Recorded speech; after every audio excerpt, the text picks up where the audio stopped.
উড়ান scheme বলা হচ্ছে যে ডাবল ইঞ্জিন সরকার আগরতলা উড়ান স্কিম থেকে বঞ্চিত।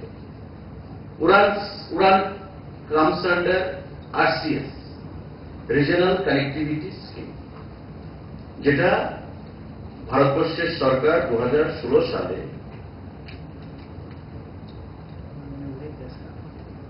আমাদের গরিব অংশের মানুষ, আম আদমি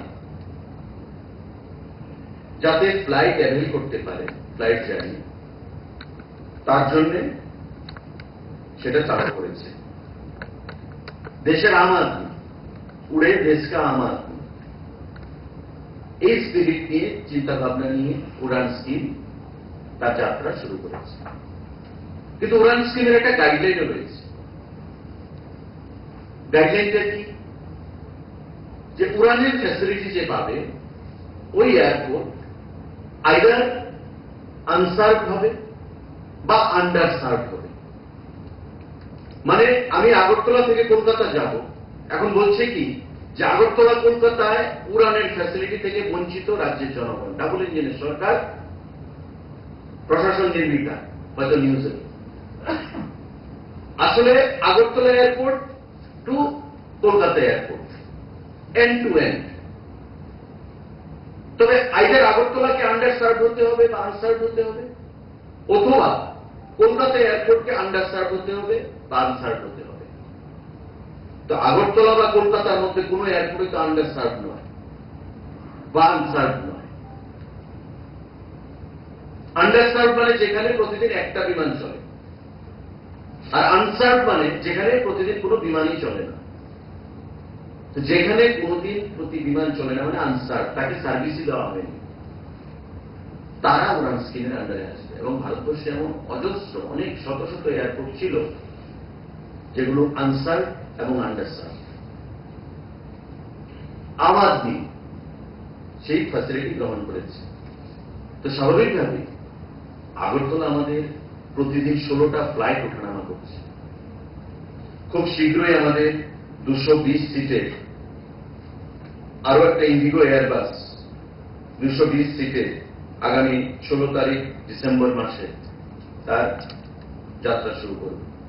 অর্থাৎ ডিসেম্বরের 16 থেকে আরেকটা এয়ারবাস 220 সিটের এখানে অ্যাড হচ্ছে। তার বাইরে প্রতিদিন আমাদের 16টা এয়ারক্রাফট উঠানামা করছে আগরতলা থেকে।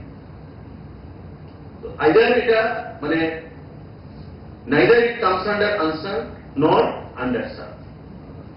যে এয়ারপোর্ট থেকে প্রতিদিন 16টা বিমান উঠানামা করে সেটা আন্ডার সার্ভও হতে পারে না বা আনসার্ভও হতে পারে না। আর কলকাতার কথা তো আমি তো ছেড়েই দিলাম, এটা তো ইন্টারন্যাশনাল এয়ারপোর্ট, প্রতিদিন কয়েকশো বিমান ওঠানামা করছে। তো কি করে উড়ান হবে?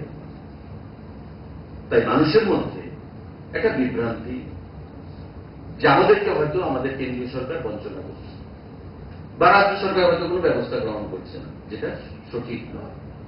গতকালও আপনারা দেখেছেন ডোনার মিনিস্টার, আমাদের কমিউনিকেশন মিনিস্টার জ্যোতিরাদিত্য সিন্ধিয়া সাহেব পরিষ্কারভাবে বলে গেছেন, উনি সিভিল এভিয়েশন দপ্তরে ছিলেন, পরিষ্কার ভাষায় বলে গেছেন যে ডাবল ইঞ্জিনের যে গতি, তার মাত্রা বা তীব্রতা ত্রিপুরা রাজ্যে আমরা সবাই অনুভূত করছি। আমাদের প্রত্যেকের অনুভূতি আছে।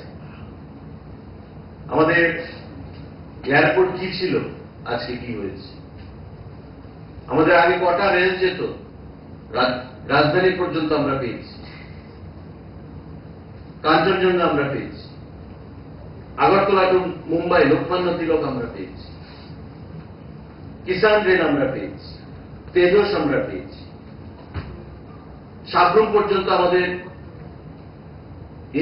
রেল কানেক্টিভিটি সেখানে তৈরি হয়েছে, কাঞ্চনজঙ্ঘা এক্সপ্রেস আমরা পেয়েছি।